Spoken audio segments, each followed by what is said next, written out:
First of all, good morning dear students, 9th class. Today we start our history first chapter, the French Revolutions. तो बच्चों जो chapter है हमारा वो start होता है इवेंट ऑफ 14 जुलाई 1789। तो बच्चों ये क्या इस दिन ऐसा क्या हुआ था, आपका जो चैप्टर की स्टार्टिंग है वो जैसे फिल्मों में होती है ना बेटा, फ्लैशबैक कि ऐसी कोई घटना की तुरंत किसी मेन हीरो को मरते हुए दिखा दिया जाए और उसके बाद गुत्थियां सुलझती जाती है कि ऐसा क्या हुआ हीरो के साथ या नायक के साथ। तो वैसे कुछ यहाँ पर हुआ है। तो आपके चैप्टर में बेटा आउटब्रेक ऑफ फ्रेंच रेवोल्यूशन, इस घटना से ही जो फ्रेंच रेवोल्यूशन है वो स्टार्ट हुआ था। और इस घटना को इतिहास में बेटा 14 जुलाई 1789 को जो घटना हुई थी उसे the war of Bastille fort कहा जाता है, बास्टिल किले का पतन।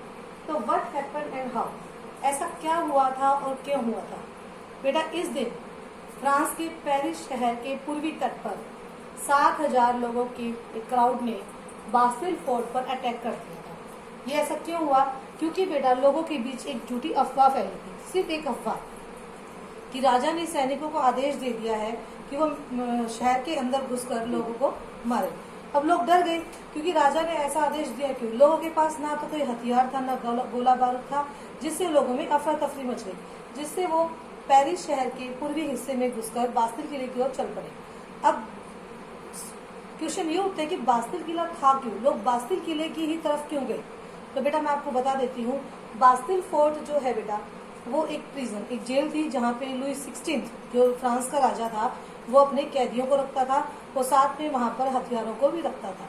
अब लोगों को हथियारों की जरूरत क्यों पड़ी, लोग बास्टिल किले में हथियारों के लिए क्यों जा रहे थे। अब बेटा स्टॉर्मिंग ऑफ प्रिजन, लोगों ने उस बास्टिल किले को ढहा दिया, उस बास्टिल किले को तोड़ दिया क्योंकि लोगों को हथियार चाहिए थे। अब लोग हथियार का क्या करेंगे, क्योंकि लोगों को अंदर अब ये अफवाह फैली थी कि राजा ने सैनिकों को लोगों को मारने के लिए भेजा है, तो लोगों को भी सैनिकों से लड़ने के लिए हथियार चाहिए थे। तो उन्होंने वैसा जो फोर्ट बास्टिल किला है उसके अंदर एंटर करके वहां के कमांडर को मार डाला। वो 7, केवल आपको हैरानी होगी, केवल 7 कैदियों को छुड़वाया। और वो 7 कैदी उन लोगों के रिलेटिव भी नहीं थे, उनके कोई जानकार भी नहीं थे। तो क्या उनका मोटिव सिर्फ 7 कैदियों को छुड़वाना था। तो बेटा ये इवेंट, एक घटना ऐसी है जिससे लोगों के मन में बहुत सारे क्वेश्चंस, बहुत सारे सस्पेंस आपके मन में क्रिएट हो रहे होंगे कि ऐसा क्यों हो रहा था और क्यों पेरिस शहर में जो रेटिंग लूटपाट और देहातों में ऐसा क्यों हो रहा था, लोग बास्टिल किले की ओर क्यों जा रहे थे, बास्टिल किले को क्यों ढहाया गया और उसके अवशेष को, ईंट पत्थरों को मार्केट में क्यों बेचा गया। तो बेटा अब ये बात आती है कि ईंट बास्टिल किले के जो अवशेष थे उसका लोग करेंगे क्या, ईंट पत्थरों का लोग करेंगे क्या। क्योंकि बेटा बास्टिल जो फोर्ट था, बास्टिल जो प्रिजन, जो जेल थी, वो जो symbol of despotic power of the king, वो राजा की डिस्पोटिक पावर का सिंबल था, राजा की निरंकुश शक्तियों का प्रतीक था कि फ्रांस का राजा है जो वो मनमानी करता था, वो लोगों को टॉर्चर करता था और लोगों ने सारा गुस्सा जो राजा का था वो बास्टिल किले पर निकाल दिया और बास्टिल किले को पूरी तरह से तहस नहस कर दिया। इस घटना के पीछे बेटा एक रीजन ये भी था, जो प्राइसेस ऑफ जो ब्रेड थे बेटा वो भी काफी इंक्रीज होते जा रहे थे। जो पाव रोटी जो लोगों के लिए एसेंशियल एलिमेंट्स आप फूड कह सकते हो फ्रांस के लोगों के लिए, वो भी काफी कीमतें हाई होती जा रही थी। और ये भी एक रीजन, फिर बास्टिल किले को ढाया गया। इस घटना की जो आउटब्रेक है बेटा वो जाके स्टार्ट होती है लुई 16 को फांसी देने तक की। अब ये सस्पेंस आपके खुलते ही जाएंगे जैसे जैसे आप आगे चैप्टर रीड करोगे। तो आगे की घटनाओं की ओर हम चलते हैं बेटा। तो यानी हमने यहाँ पर देखा कि 14 जुलाई 1789 को जो इवेंट्स हुआ था उसे फॉलो बास्टिल फोर्ट के नाम से जाना जाता है। 7,000 लोगों की भीड़ ने बास्टिल फोर्ट पर अटैक किया। अब ये व्हाट हैपेंड एंड हाउ, क्यों हो रहा था, किस लिए हो रहा था, ये आपको स्टॉर्मिंग ऑफ प्रिजन, जेल को तोड़ दिया गया, उसके जो उसके हथियारों की लूट हुई वहां पर, और जो वहां पर लूट हुई और कंट्री साइड। और question is why all this things happens, ये सारी चीजें क्यों हो रही थी बेटा, लोगों की क्या दुश्मनी थी उस प्रिजन बास्टिल से, और क्यों लोगों के बीच ये अफवाह फैली कि राजा के सैनिक लोगों को मारने के लिए आ रहे हैं। इसके लिए बेटा हम नेक्स्ट आगे की ओर कंटिन्यू करते हुए लेसन में स्टार्ट करती हूँ। फर्स्ट यूनिट अपनी स्टार्ट होती है बेटा French society during the late 18th century. अब हम 18th सेंचुरी में फ्रेंच सोसाइटी, क्योंकि बेटा जब ऐसी कुछ घटनाएं होती है उसके पीछे आपके मन में या तो कुछ ना कुछ फॉल्ट तो सोसाइटी में होगा, या कि उसकी पॉलिटिकल, हम सर्कमस्टेंसेस की बात करेंगे कि वहाँ के पॉलिटिकल सर्कमस्टेंसेस कैसे थे, सोशल सर्कमस्टेंसेस कैसे थे, इकोनॉमिक कंडीशंस कैसी थी, यानी कि वहाँ पर क्या फॉल्ट थे कि लोगों में डिससेटिस्फेक्शन था, लोग जो है इस तरह की घटनाएं कर रहे थे। तो नेक्स्ट बेटा आपका है French society during the late 18th century. तो सबसे पहले तो हम रूलर की बात करते हैं बेटा। 1774 में जब ये घटनाएं हो रही थी तो फ्रांस का जो राजा था बेटा वो लुई 16 क्योंकि बेटा उस समय राजाओं की नेम चेंज नहीं होती थी, डिजिट चेंज हो जाती थी। जैसे कि हम इंडियन सोसाइटी में बात करते हैं ना कि चंद्रगुप्त प्रथम, चंद्रगुप्त द्वितीय, तो ऐसे ही फ्रेंच सोसाइटी में भी जो वहाँ का राजा था वो किंग था लुई 16, मैरिड विद मैरी एंटोइनेट, जिसकी वाइफ थी मैरी एंटोइनेट, और वो ऑस्ट्रिया की राजकुमारी थी। ऑस्ट्रिया बेटा ऑस्ट्रेलिया नहीं, अक्सर बच्चे ऑस्ट्रेलिया कर देते हैं, वो थी ऑस्ट्रिया की राजकुमारी। और आपको बता देती हूँ बेटा, जिस समय लुई 16 फ्रांस का रूलर बना, राजा बना, और ये बुर्बो फैमिली से रिलेट करता था। बुर्बो फैमिली मतलब बेटा जब एक ही फैमिली के कई रूलर बनते हैं तो हम उसको फैमिली कहते हैं। और जब वो राजा बना सिर्फ उसकी एज 20 ईयर्स और थी बेटा, 20 साल की एज में लुई 16 फ्रांस का राजा बन गया था। और उस समय जब जैसे ही वो राज्य पर बैठा, राज्य सिंहासन पर बैठा, तो आपको जानकर हैरानी होगी, तो वहाँ पर जो उसने राजकोष था, ट्रेजरी था, उसको खाली पाया। वहाँ का फ्रांस का जो राजमहल का राजकोष था वो बिल्कुल खाली हो चुका था। इसके पीछे भी मैं आपको रीजन बता देती हूँ बेटा। एक तो मेंटेनेंस ऑफ कोर्ट, आर्मी और यूनिवर्सिटीज, गवर्नमेंट ऑफिस, इन सभी को देख रेख के लिए, इनकी देखभाल करने के लिए, सेना को खर्चे के लिए, राजमहल की शान और शौकत को बनाए रखने के लिए, तो वो राजमहल को बहुत फिजूल खर्ची की जाती थी।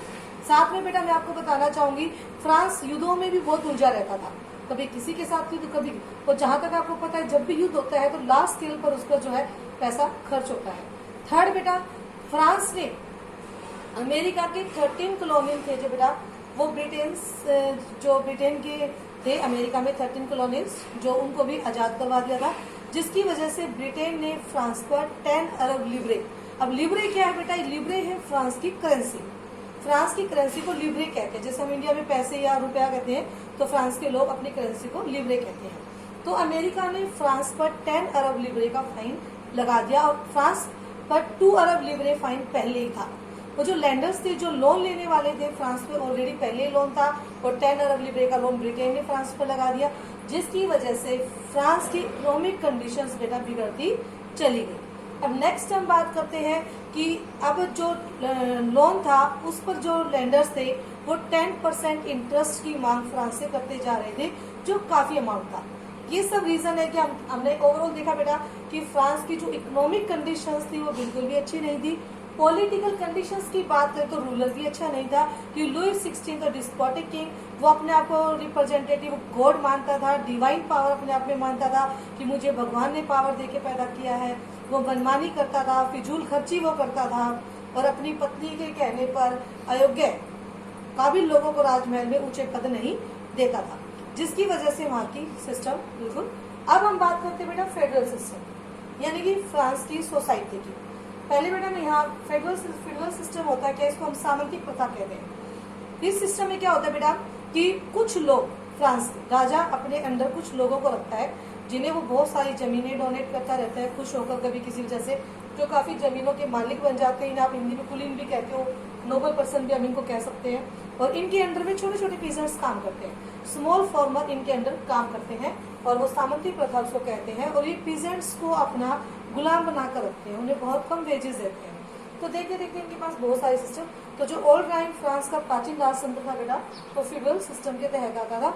अब हम अपने फ्रेंच सोसाइटी के, फ्रांस सोसाइटी बेटा जैसे कि हमारी इंडियन सोसाइटी है, वो हम आपने पहले भी पढ़ा होगा बेटा, वर्ण व्यवस्था, वर्ण सिस्टम आप सभी ने पढ़ा है कि इंडियन सोसाइटी हमारी ब्राह्मण, क्षत्रिय, वैश्य, शूद्र कैटेगरी में डिवाइडेड थी। तो बेटा ऐसी फ्रेंच सोसाइटी है वह divided into 3 estate, first estate, second estate, third estate. First estate में बेटा क्लर्जी, सेकंड एस्टेट में नोबिलिटी, थर्ड एस्टेट में big businessman, merchants, lawyer, teachers, small farmers और आर्टिशियंस और जो है कारीगर, छोटे मोटे लोग सारे एजुकेटेड, और पुअर पर्सन जो हमारे थर्ड एस्टेट में आ जाते हैं। क्लर्जी बेटा ये वो लोग होते हैं जो चर्च की एक्टिविटी को होल्ड करते हैं। जैसे कि हमारे इंडियन सोसाइटी में आप देखते हो कि मंदिरों में जो पूजा पाठ का काम है ब्राह्मण पुजारी करते हैं, सेम ऐसा वैसे ही फ्रेंच सोसाइटी में जो चर्च की एक्टिविटी को करते हैं वो क्लर्जी होते हैं। सेकंड एस्टेट नोबिलिटी, ये रिच पर्सन होते हैं बेटा, एंड लैंड ओनर्स, ये जमीनों के मालिक होते हैं। और थर्ड बेटा ये बिग बिजनेसमैन या उस तरीके से। तो बेटा ये आप हमारी फ्रेंच सोसाइटी। अब बात करते हैं बेटा इसमें फॉल्ट क्या था। फ्रेंच सोसाइटी में भी बहुत सारी कमियां थी बेटा। जो कमी वो ये थी बेटा, फर्स्ट और सेकंड एस्टेट को प्रिविलेजेस बाय बर्थ, जन्म से ही कुछ विशेष अधिकार इन्हें मिले हुए थे। वो विशेष अधिकार क्या थे? जो है करों में छूट। फ्रांस में बेटा मैं पहले कर बता देती हूँ, दो तरह के टैक्स लोग पे करते थे, एक था टाइड और एक टाइड। टाइड जो टैक्स था लिव्ड बाय चर्च, वो चर्च लोगों से वसूल करता था, किसानों से वसूल करता था। जैसे कि हमारी इंडियन सोसाइटी में क्या बेटा, मंदिरों में अपनी इच्छा से दान देते हैं, मंदिरों में कोई हमें फोर्स नहीं कर सकता, लेकिन फ्रांस में चर्च किसानों से टाइड टैक्स लेता था, वो कंपल्सरी होता था देना। फिर नेक्स्ट टाइड, ये टैक्स पेड करना होता था डायरेक्टली स्टेट को। तो ये दो तरह के टैक्स। तो एक इनडायरेक्ट टैक्स बेटा lived by daily exemptions like salt, छोटे छोटे आर्टिकल्स पर, नमक पर, तंबाकू पर, छोटी चीजों पर भी कुछ टैक्स हमें फ्रांस के लोगों को, सोसाइटी को देना होता था। तो बेटा आपको बता देती हूँ, फ्रांसीसी समाज में 90% फार्मर्स थे, लेकिन 60% जो जमीनें होती थी वो फर्स्ट और सेकंड एस्टेट के पास होती थी, और ये अपनी जमीनों पर थर्ड एस्टेट के स्मॉल फार्मर से काम करवाते थे। वो बहुत ज्यादा काम करवाते थे, साथ में अपने घरों में भी काम करवाते थे, अपनी खुद की सेवा भी करवाते थे, और जरूरत पड़ने पर उन्हें सेना में भी भर्ती होना पड़ता था। और यहाँ तक कि कंस्ट्रक्शन से रिलेटेड कोई वर्क होता था वो भी इन लोगों को करना होता था। यानी ओवरऑल आप देखते थे फ्रेंच सोसाइटी में जो डिस्क्रिमिनेशन था वो इन लोगों के साथ था, और इन दो एस्टेट को प्रिविलेजेस, स्पेशल विशेष अधिकार इनको जन्म से ही मिले हुए थे, जिसमें मेन जो प्रिविलेजेस है वो है इनको करों से छूट। ना इन्हें टाइड पे करना होता था, ना टाइड। दोनों ही तरह के टैक्स का बर्डन ओनली थर्ड एस्टेट पर होता था। तो यानी बेटा हमने ये देखा, हम पॉलिटिकल कंडीशंस की बात करें वो भी अच्छी नहीं थी, इकोनॉमिक कंडीशन फ्रांस की वो भी अच्छी नहीं थी, और हम सोशल कंडीशंस की बात करें फ्रांस की वो भी अच्छी नहीं थी, यानी डिस्क्रिमिनेशन बेस्ड थी, भेदभाव पर आधारित थी। फिर बेटा सर्वाइव टू स्ट्रगल वहां पर होता है, आजीविका के लिए संकट। जो थर्ड स्टेट के लोग थे, क्योंकि बेटा फ्रांस की पॉपुलेशन 1715 में जहां 2.3 मिलियन थी, 23 फ्रेंच रेवोल्यूशन के दौरान 1789 में वो जाकर 28 मिलियन हो जाती है।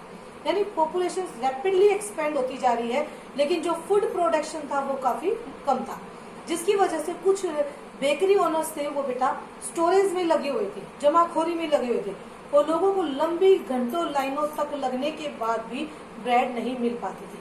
तो ऐसे ऐसे बहुत सारे छोटे मोटे रीजन आपने देखे जो लोगों में डिससेटिस्फेक्शन के रीजन थे। लेकिन बेटा ये सस्पेंस हमारा अभी भी बना हुआ है कि अभी आपने सिर्फ इतना पढ़ा। आगे बात बेटा करते हैं कि 18th सेंचुरी के दौरान, ड्यूरिंग 18th सेंचुरी एक न्यू मिडिल क्लास जो है राइज होता है, एक मध्यम वर्ग। एक तो होता है बेटा हाई क्लास, एक होता है मिडिल क्लास, एक होता है लोअर क्लास। अगर हम स्मॉल फार्मर्स की बात करें, लैंडलेस लेबर की बात करें तो वो लोअर क्लास हो जाएगा, और ये दोनों है। लेकिन जो टीचर थे, लॉयर थे, बिग बिजनेसमैन थे, मर्चेंट्स थे, जिन्होंने ट्रेड के जरिए बहुत सारा पैसा कमा लिया था व्यापार के चलते, इन्होंने क्या बेटा सूती कपड़े का व्यापार, ऊनी कपड़े का व्यापार करके बहुत सारा पैसा कमा लिया था। लेकिन बेटा ये एजुकेटेड पर्सन भी थे, और ये कहीं ना कहीं प्रिविलेजेस सिस्टम को गलत मानते थे। इनका मानना था कि बाय बर्थ न होकर बाय क्वालिटी, योग्यता के आधार पर लोगों को विशेष अधिकार मिलने चाहिए। वो इस सिस्टम को गलत मानते थे कि दो एस्टेट को करों में छूट मिली हुई थी, ओनली थर्ड एस्टेट सारे टैक्स पे करता था। इस वजह से बेटा कुछ फिलोसोफर उसमें जो है जिन्होंने अपने आर्टिकल्स के जरिए इस चीज को अपोज किया, वो फिलोसोफर 3 है बेटा, जॉन लॉक, रूसो और मॉन्टेस्क्यू। तीनों ने अपनी किताबों में इस बात का पुरजोर विरोध किया है। जैसे जॉन लॉक ने बुक लिखी थी बेटा टू ट्राइज ऑफ गवर्नमेंट, जिसमें उसने राजा की, किंग की डिस्पोटिक पावर को, डिवाइन पावर को गलत माना है कि कोई भी राजा भगवान के घर से शक्ति लेकर पैदा नहीं होता। रूसो ने सोशल कॉन्ट्रैक्ट बुक में ये बताया है कि जो राजा और प्रजा, राजा किंग और जो पब्लिक है उसका रिलेशन एक कॉन्ट्रैक्ट बेस्ड होना चाहिए। जो राजा है वो जनता की पसंद का होना चाहिए।